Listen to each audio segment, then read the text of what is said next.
రసాయన వ్యవసాయం ప్రమాదకరం. ఈ వ్యవసాయం ద్వారా వచ్చే ఆహార ఉత్పత్తులు ప్రజా ఆరోగ్యానికి హాని కలగజేస్తాయి. పెట్టుబడి లేని ప్రకృతి వ్యవసాయం సమాజానికి శ్రేయస్కరమని చెప్పడమే కాదు నిరూపిస్తున్నారు ప్రకృతి వ్యవసాయ పితామహులు పద్మశ్రీ సుభాష్ పాలేకర్. ఆయన బాటలో నడిచిన ఎంతో మంది రైతులు సత్ఫలితాలను పొందుతున్నారు.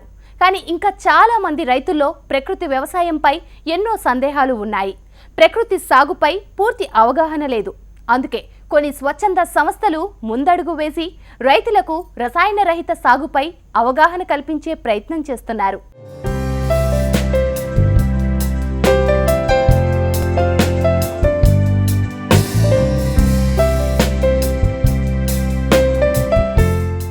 తక్కువ పెట్టుబడితో ప్రకృతి వ్యవసాయం చేయాలంటూ మన తెలుగు రాష్ట్రాలలో ఎన్నో ప్రాంతాల్లో అవగాహన సదస్సులు జరుగుతున్నాయి.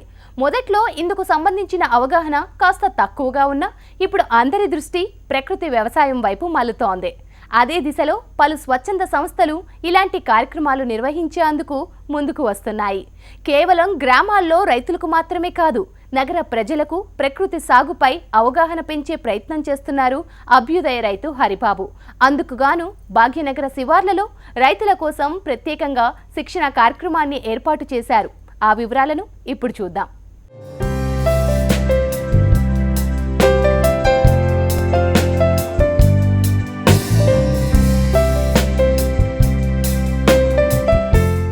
ప్రకృతి సాగుపై అవగాహన పెంచేందుకు ఒక్కొక్కరు ఒక్కోలా తమ వంతు కృషి చేస్తూ ఉన్నారు.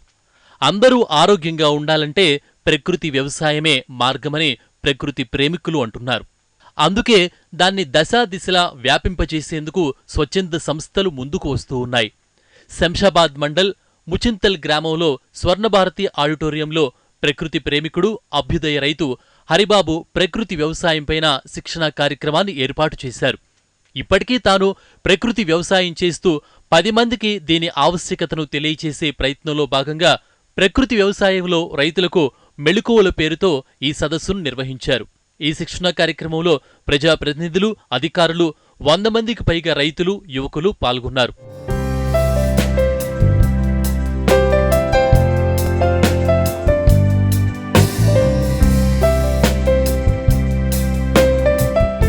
ప్రపంచవ్యాప్తంగా సాగులో 3 కోట్ల టన్నుల రసాయనిక ఎరువులను రైతులు వినియోగిస్తున్నారు. అధిక దిగుబడుల కోసం ఈ రసాయనిక ఎరువులనే ఆశ్రయిస్తున్నారు రైతులు. దీనివల్ల ఇప్పటివరకు రోజుకి 4,000కు పైగా చిన్నారులకు దృష్టిలోపం ఏర్పడింది. ఎంతో మందికి క్యాన్సర్, గుండె జబ్బుతో బాధపడుతున్నారు. ప్రకృతి వ్యవసాయం చేస్తూ ఆరోగ్యకరమైన పంటను పండిస్తూ దళారీ వ్యవస్థకు దూరంగా ఉంటూ మన పంటను మనమే మార్కెటింగ్ చేసుకుంటే రైతు ఆదాయం పెరుగుతుందని సదస్సు నిర్వాహకులు హరిబాబు అంటున్నారు. ఇందుకోసం అందరికీ అవగాహన కల్పించేందుకు ఈ ప్రకృతి వ్యవసాయం పైన శిక్షణా శిబిరాలను ఏర్పాటు చేస్తున్నామని చెబుతున్నారు. ఇప్పుడు మనం వెనకదిరిగి ఆలోచించుకోవాల్సిన టైం వచ్చింది. ఎందుకంటే మనం తీసుకునేదంతా రసాయనిక ఆహారం అయిపోయింది. ఈ రసాయనిక వ్యవసాయంలో వచ్చే ఈ ప్రోడక్ట్ అంతా దరిదాపు అప్పుడు 6-7 కోట్ల టన్నుల ఆహార ధాన్యాలు ఉండి వల్ల ఇవాళ 25-26 కోట్ల టన్నుల ఆహార ధాన్యాలకు తిరిగిపోయినాయి. దానికి ప్రొడక్ట్ చేయటం కోసం 3 కోట్ల టన్నుల ఎరువులు వాడుతున్నాం.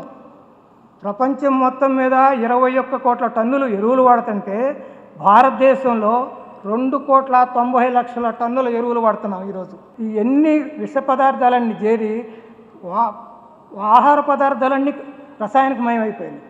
దాంతో ఏమైపోతుంది, ఇబ్బడిమబ్బడిగా మన ఆరోగ్యాలు పాడైపోతున్నాయి. ఇంతకుముందు ఎక్కువ మంది పేషెంట్లు కనపడేవాళ్ళు కాదు. ఇప్పుడు చూడండి, భారతదేశం మొత్తం మీద రోజుకు 4,000 మంది క్యాన్సర్ పేషెంట్లు తయారవుతున్నారు. చిన్న చిన్న పిల్లలకి వాళ్ళ కళ్ళజోళ్ళు, 20 సంవత్సరాల వయసులోనే గుండె జబ్బులు, షుగర్ పేషెంట్లు, హార్ట్ అటాకులు, ఎన్ని కారణం రసాయనిక వ్యవసాయం. మన దేశ సంపదను ఎలా కోల్పోతున్నాం, ఎలాంటి పరిస్థితులను ఎదుర్కోవాల్సి వస్తుందన్న విషయాలను తెలియచేస్తూ మన సంప్రదాయ చిరుధాన్యాలకు సంబంధించి ప్రాముఖ్యతను రైతులకు వివరించారు ఎమ్మెల్యే కిషన్ రెడ్డి. ప్రకృతి వ్యవసాయం గూర్చి రైతులకు మాత్రమే కాదు, ఈ విధానంలో పండే పంటలను కొనుగోలు చేస్తున్న వినియోగదారులకు కూడా అవగాహన కల్పించవలసిన బాధ్యత ఉందన్నారు. తాను కూడా రైతు కుటుంబం నుంచే వచ్చానని తెలిపారు. గో ఆధారిత వ్యవసాయం చేస్తూ మన దేశ సంపదను కాపాడవలసిన అవసరం ఉందని ఆయన తెలిపారు. తక్కువ నీటితో పంటలను సాగు చేసే ఈ ప్రకృతి వ్యవసాయం రైతులకు లాభదాయకంగా ఉంటుందని అన్నారు. ఆ రోజు అన్ని రకాల విత్తనాలు ఆయననే భద్రపరుచుకునేవాడు, సీజన్లో వేసుకునేవాడు. ఈరోజు విత్తనాలు కూడా మనం ఏది కూడా తయారు చేసుకోవడానికి లేదు. ఆ రకంగా ఈరోజు చూస్తే వ్యవసాయం పూర్తిగా ధ్వంసమైపోయింది. న్యాచురల్ ఫార్మింగ్ పూర్తిగా ధ్వంసమైపోయింది. ఆ రోజు ఎరువులు చాలా నా కళ్ళ ముందు వచ్చినాయి. అంతకుముందు ఎరువులు లేవు. అంతకుముందు మా ఇంట్లో ఉన్నటువంటి విపరీతంగా 300-400 మంది పశువులు ఉండేవి, 400 పశువులు ఉండేవి. దాని తయారు ద్వారా వచ్చేటువంటి పేడ లేకపోతే దాని ద్వారానే ఎరువులు వాడేవాళ్ళు తప్ప ఏ రకమైనటువంటి ఎరువులు వాడేవారు కాదు. ఆ రోజు రైతు దగ్గర అనేక రకాల పండ్లు కూడా ఆయన తయారు చేసుకునేవాడు, అనేక రకాల కూరగాయలు. మేము ఎందుకు వెళ్ళేవాళ్ళమంటే పండ్లు తినొచ్చని, కూరగాయలు తినొచ్చని మేము మా మామలతో కలిసి పంట పొలాలకు వెళ్ళేవాళ్ళం. ఆ పంట పొలాలకు వెళ్తే ఆ రకమైనటువంటి సంతోషం ఉండేది. అన్నీ తినేవాళ్ళం మేము. ఈరోజు మనం కొనాలంటే అన్నీ కొనాలి, అది ఏది కొనాల్సిన అవసరం లేదు. చెట్టుకు మనమే దంపుకొని మనమే తినేవాళ్ళం. నేల మీద నమ్మకం లేకుండా, మట్టి మీద నమ్మకం లేకుండా యూరియా మీదనో లేకపోతే ఇతర రసాయనిక ఎరువుల మీదనో ఆధారపడి వ్యవసాయం చేయడంతో ఈరోజు అనేక రకాల పరిణామాలు, అనేక రకాల కొత్త రోగాలు వస్తూ ఉన్నాయి. మనిషి గతంలో ఎంతైతే కష్టపడేవాడో ఈరోజు ఆ కష్టం చేయలేకపోతున్నాడు మనిషి.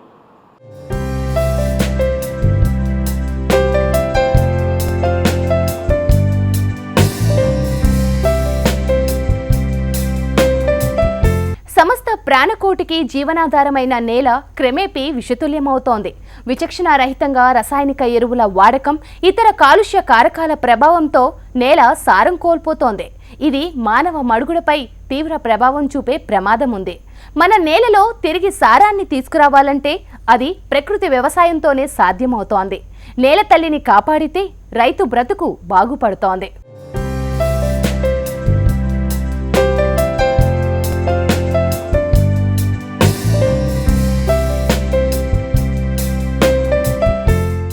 ఒక సెంటీమీటర్ నేల ఏర్పడటానికి దాదాపు 1000 ఏళ్లు పడుతుంది.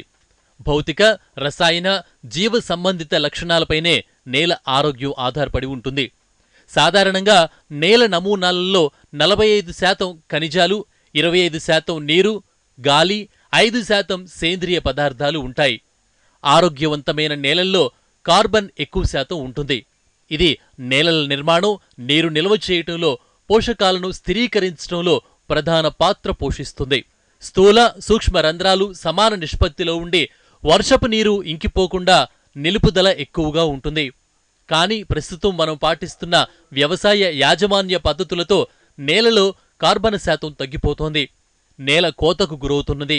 అధిక దిగుబడుల ఆశతో మోతాదుకు మించి రసాయనిక ఎరువులు వాడటం, పరిశ్రమల నుంచి వెలువడే విషతుల్యమైన పదార్థాలు నేలను, భూగర్భ జలాలను కలుషితం చేస్తున్నాయి.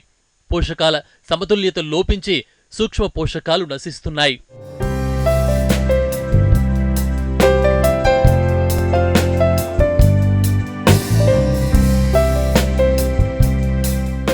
భూసారం దెబ్బతిన్న తర్వాత సేంద్రియ ఎరువుల మోతాదును మరింత పెంచినా ఫలితం లేకుండా పోతున్నది. ఈ భూములను కాపాడుకోవాలంటే ముందుగా నేల ప్రాధాన్యత గురించి రైతులు అవగాహన పెంచుకోవాలంటున్నారు నార్మ్ డైరెక్టర్ శ్రీనివాసరావు. మనం ఆర్గానిక్ ఫార్మింగ్ ద్వారా టమాటా గ్రో చేసినా సరే టమాటో అమ్మకూడదు. టమాటో కచ్చప్ చేసి ఎట్లా అమ్ముతాం, అట్లనే మనం సజ్జలు, కొర్రలు, రాగులు పండిస్తాం.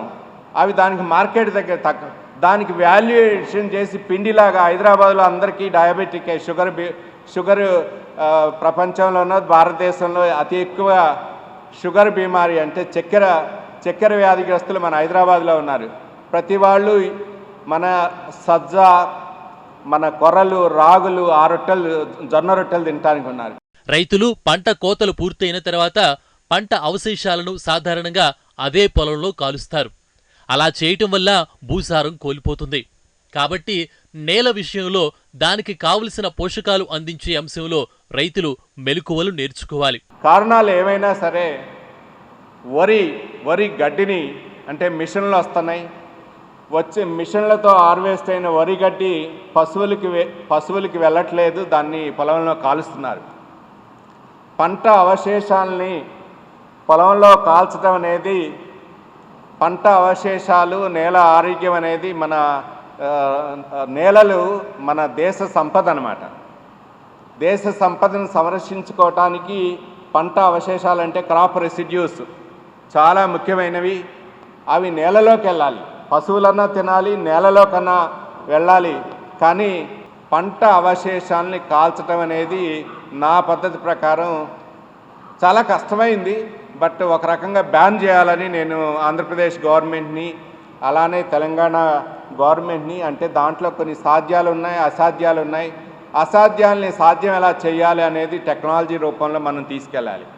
ఒకవైపు మన నేలలన్నీ సేంద్రియ కార్బన్ ఎలాంటిది అంటే మనిషికి గుండెకాయ లాంటిది. ఇప్పుడు natural farming, zero budgeting natural farming చేస్తున్నామంటే ముఖ్యమైన మొదటి ఉపయోగం జరిగేది ఏంటంటే నేలలో సేంద్రియ కార్బన్ పెరుగుతుంది. అది పెరగటం వల్లే ఫలసాయం పెరగవచ్చు, క్వాలిటీ పెరగవచ్చు, అన్ని న్యూట్రియంట్స్ అవసరం లేకపోవచ్చు. సేంద్రియ కార్బన్ నేలలో పెరగటం అనేది చాలా ఇంపార్టెంట్. పంటల సాగులో చీడపీడలు రాకుండా మన పొలంలో దొరికే మట్టిని ఎలా ఎరువుగా వాడుకోవాలన్న విషయంపై చింతల వెంకట్రెడ్డి రైతులకు మెళుకువలను తెలియచేశారు. మట్టి లోతును బట్టి దాని పనితీరు మారుతుందని, అందులో ఉన్న పోషకాలను నేరుగా మొక్కలకు పిచికారీ చేయటం వల్ల పంట సమృద్ధిగా రావటంతో పాటు ఎక్కువ దిగుబడి సాధించడానికి అవకాశం ఉంటుందని అన్నారు వెంకట్రెడ్డి. ఈ విధానంలో పాటించే పద్ధతులను రైతులకు వివరించారు. ఏదో వరల్డ్ పేటెంట్ అంటే మన దేశానికి పేటెంట్ ఇదే గౌరవం చాలా అద్భుతం. ఎందుకంటే ఒక సబ్సాయిల్తో చీడపీడలు కంట్రోల్ అవుతున్నాయి, తెగుళ్ళు నివారించబడుతున్నాయి అంటే ఇది ఎవరూ నమ్మని సత్యం. మట్టితోని అంటే లోపలి మట్టిలో కూడా ఏ పదార్థం మంచిదంటే చీడపీడలకు జిగట.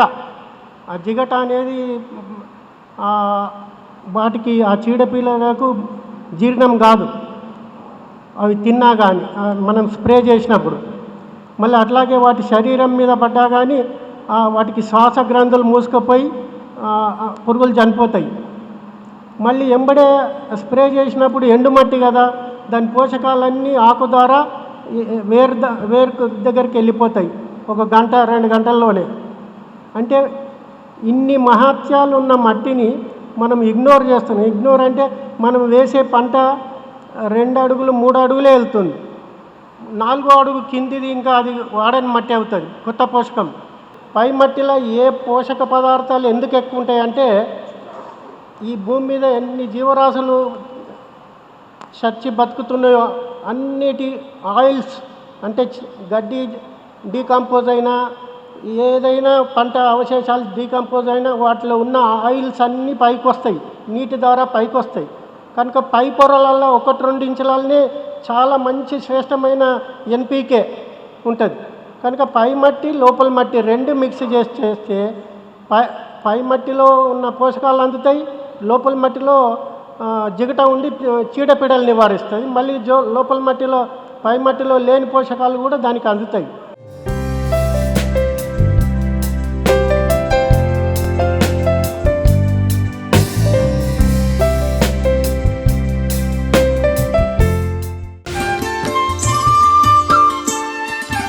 ప్రకృతి వ్యవసాయం చేయడమే కాదు, పండించిన పంటను మార్కెటింగ్ చేసుకోవడం కూడా ప్రస్తుతం ఒక ఛాలెంజింగ్గా మారింది. రైతు పండించిన ఉత్పత్తులపై వినియోగదారులకు నమ్మకం కల్పించడం కూడా పోటీగా మారింది. ఇలాంటి తరుణంలో రైతులు సాగుతో పాటు మార్కెటింగ్ పై అవగాహన పెంచుకోవాల్సిన అవసరం ఎంతైనా ఉంది.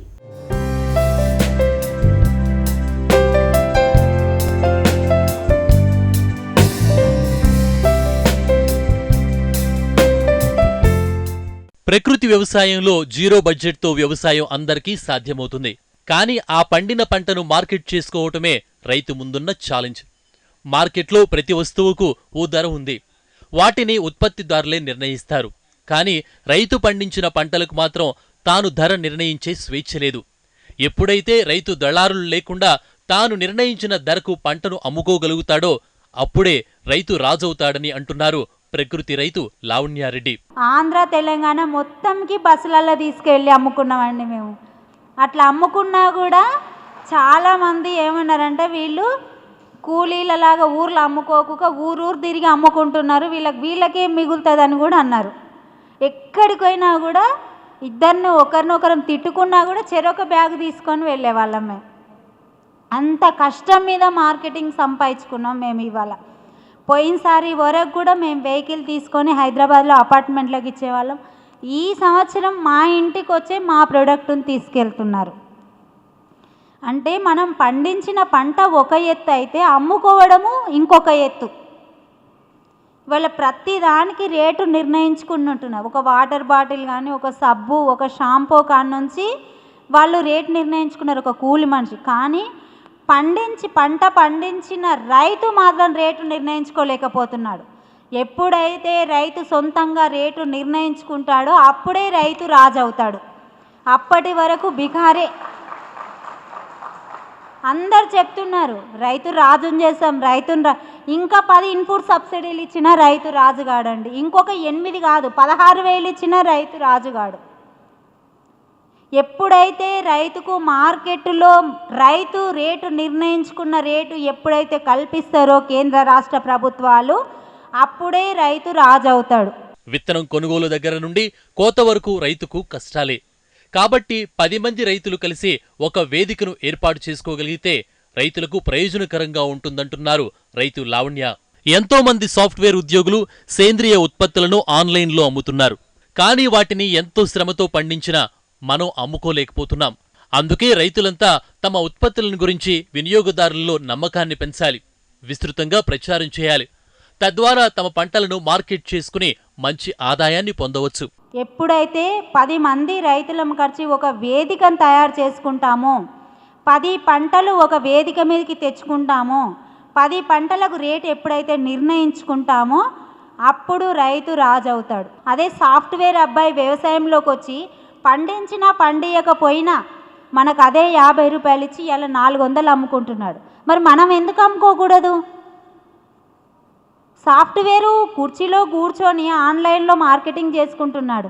మనం ఇంకొక 10 రూపాయలు తక్కువకు తగ్గించి డోర్ డెలివరీ చేద్దాం, ప్రచారం చేసుకుందాం.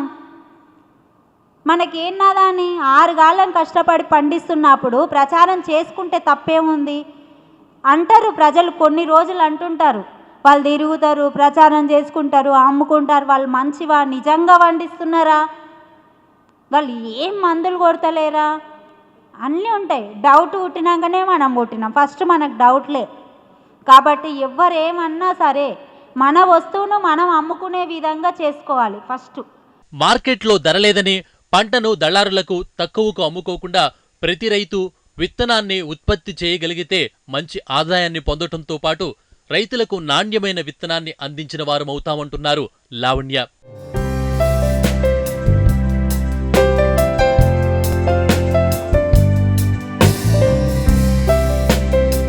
ప్రకృతి అనుకూలిస్తే రైతుకు పంట చేతికి వస్తోంది, ప్రతికూలిస్తే నష్టపోవాల్సి వస్తోంది.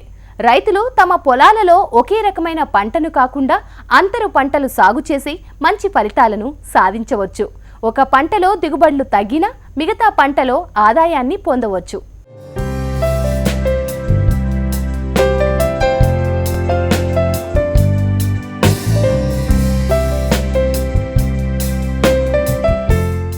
రైతులు ఒకే పంటను సాగు చేస్తే అతివృష్టి, అనావృష్టి, చీడపీడల ఉధృతి వంటి వైపరీత్యాల వల్ల ఆ పంట దెబ్బతినవచ్చు. కావున ఒకటి కంటే ఎక్కువ పంటలను సరైన అవగాహనతో వేస్తే ఇలాంటి వైపరీత్యాలు సంభవించినప్పుడు పంట నష్టపోయినా రెండో పంట నుంచి మంచి దిగుబడులు పొందవచ్చని ప్రకృతి రైతు తిరుపతి రెడ్డి చెప్తున్నారు. తక్కువ విస్తీర్ణంలో ఎక్కువ పంటలు వేయటం వల్ల రైతులకు లాభదాయకంగా ఉంటుందని అన్నారు. ఇప్పుడు ప్రకృతి వ్యవసాయం చేయాలి, జీవామృతం తయారు చేయాలి. మన దగ్గర ఆవులు లేవు. సాధ్యమైనంత వరకు ఇప్పుడు ఏమైందో 10 జిల్లాలో ఒక గోశాల పెట్టిండ్రు. గవర్నమెంట్ కానీ, లేకుంటే ప్రైవేట్ ఆర్గనైజేషన్ కానీ, లేకుంటే దేవాలయ శాఖ వాళ్ళు కానీ ఎవరో ఒకరు గోశాలలో పెట్టిండ్రు.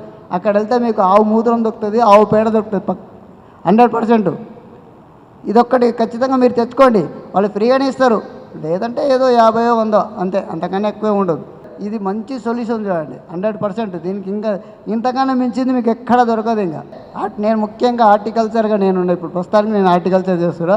హార్టికల్చర్ ఒకటి మీరు ఇంటర్ క్రాప్ చేయండి. ఇంటర్ క్రాప్ చేయడం వల్ల 100% మీకు బెనిఫిట్ జరుగుతుంది. నేను ఇప్పుడు మూడు కలిపి పెట్టినా. మూడిట్లో ఏమవుతుందంటే ఆ పురుగు దేని తినాలనేది అర్థం కాక వెళ్ళిపోతుంది. అది దేని తినాలి. మరి ఇంటర్ క్రాప్ అంటే ఒకటే లైను మామిడి వేయకండి. మామిడి చెట్టు వేసిన అనుకో పక్కల వేరే చెట్టు, పక్కల వేరే చెట్టు, పక్కల వేరే చెట్టు. అది వేస్తే దానికి అర్థం కాదు, దీని తినాలా దాని తినాలి అనకుండా ఇదేది బాగాలేదని చెప్పి ఆటోమేటిక్గా వెళ్ళిపోతుంది అది. ఇక అదే అన్నమాట. అంటే దానికి కూడా దొరకవద్దు మనం. ఇక గో ఆధారిత వ్యవసాయమే అసలైన వ్యవసాయం. పాత తరంలో ఎలాంటి రసాయనిక ఎరువులను వినియోగించకుండా కేవలం ప్రకృతిలో లభించే వనరులతోనే వ్యవసాయం చేసేవారు రైతులు. ప్రకృతి ఎరువుల వినియోగంతో చీడపీడలను నివారించడంతో పాటు ఆరోగ్యంతో సుఖ సంతోషాలతో జీవించేవారు. హరిత విప్లవం తర్వాత చిన్నాభిన్నమైన ఈ వ్యవసాయ రంగాన్ని మళ్లీ ఒకతాటిపైకి తీసుకురావాలంటే అది ప్రకృతి వ్యవసాయంతోనే సాధ్యమవుతుంది. అయితే ప్రకృతి సాగు చేయాలి అంటే గోవు కావాలి. కానీ ప్రస్తుత పరిస్థితుల్లో ప్రతి రైతుకు ఆవులు అందుబాటులో లేవు. ఇలాంటి పరిస్థితుల్లో అందుబాటులో ఉన్న గోశాలలను రైతులు ఉపయోగించుకోవాలని రైతు తిరుపతి రెడ్డి సూచిస్తున్నారు. జస్ట్ 2 గంటలు మీరు టైం కేటాయించండి, ఎక్కువ వద్దు. మామూలుగా చేసేదానికన్నా ఒక 2 గంటలు ఎక్స్ట్రా టైం. ఇంకా అన్నీ దొరికేటివి ఆడనే దొరుకుతున్నాయి, ఎక్కడ అవసరమే లేదు. ఇంకా సరే ఇప్పుడు ఏం చేసినంటే ఈ టైంలలో ఆవులను మొత్తం తీసేసిండ్రు. సాధ్యమైనంత వరకు ఆవులు కొనుక్కొచ్చుకుంటేనేమో మీకు ఇంకెక్కడ వెళ్ళవలసిన అవసరం లేదు. ఇంకా ఆవులు దొరకగానే చక్కటి సొల్యూషన్ ఏంటంటే నేను చూస్తున్నా కనుక చెప్తున్నా, గోశాలలు ప్రతి జిల్లాకు ఒకటి ఉంది, లేదంటే ప్రతి తాలూకాకు ఒకటి అయితే ఉన్నాయి సాధ్యమైనంత వరకు. ఇప్పుడు అక్కడ వెళ్ళండి, మీకు ఆవు మూత్రము ఆవు పేడ ఖచ్చితంగా దొరుకుతుంది. ఇంకా మిగతా పప్పుల పిండి మీ ఊళ్ళోనే ఉంటుంది, బెల్లం మీ ఊళ్ళోనే ఉంటుంది, ఎక్కడ వెళ్ళవలసిన అవసరం లేదు. తిండి కలపండి కొట్టండి అంతే. ఇక రైతులంతా కలిసికట్టుగా ముందుకు సాగితే సాగులో ఉన్న కష్టాలను తరిమి కొట్టవచ్చన్నారు రైతు వెంకటయ్య. రైతు ఐక్యతతో విజయం సాధించవచ్చన్నారు. ప్రపంచంలో పెద్ద రైతులకు కానీ ప్రపంచానికి అన్యాయం ఎక్కడ జరుగుతుందంటే సీడ్ బిజినెస్లో మాఫియా అనొచ్చు దీన్ని. అంత పెద్ద రకంగా ఈరోజు మనం తీసుకెళ్ళి ఇందాక చెప్పారు సోదరి ఏమని అంటే మనం ఒక లోకల్ సీడ్ అనేది మనకు తెలియకుండానే మన దగ్గరికి దూరం అయింది. ఈరోజు నువ్వు లోకల్ సీడ్ అడిగితే ఎక్కడ ఏ షాప్లో కూడా దొరకదు, మొత్తం హైబ్రిడ్ సీడే ఉంటుంది. రోగం అనేది హైబ్రిడ్ సీడ్లో ఉంది, ఈల్డింగ్ దొరుకుతుంది, రోగం వస్తుంది. అయితే ఇక్కడ రైతులు అర్థం చేసుకోవాల్సింది ఏంటంటే ₹1,00,000 పెట్టుబడి పెట్టి 10 లక్షలు వండిద్దామా, 10 లక్షల పెట్టుబడి పెట్టి 20 లక్షలు వండిద్దామా, ఏది లాభసాటి అనేది ఒకసారి ఆలోచించుకోవాలి, ఏది రిస్క్ అనేది కూడా ఆలోచించుకోవాలి.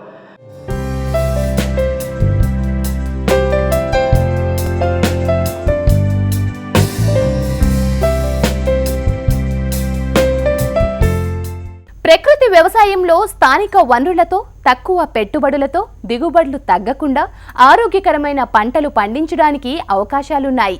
చిన్న పెద్ద అని తేడా లేదు. ప్రకృతి వ్యవసాయం ఏ రైతుకైనా అనుకూలమే. ఎకరం లేదా అరెకరం లేదా కనీసం పావు ఎకరంలోనైనా ప్రారంభించవచ్చు. ఆహార వాణిజ్య పంటలన్నీ సాగు చేయొచ్చు. రసాయనిక ఎరువులకు ఇచ్చే రాయితీలో 4వ వంతును ప్రోత్సాహాన్ని ప్రకృతి సాగుకి ప్రభుత్వాలు అందిస్తే రైతు ఆర్థికంగా బలపడతాడు, కష్టాల సాగుకు స్వస్తి పలుకుతాడు.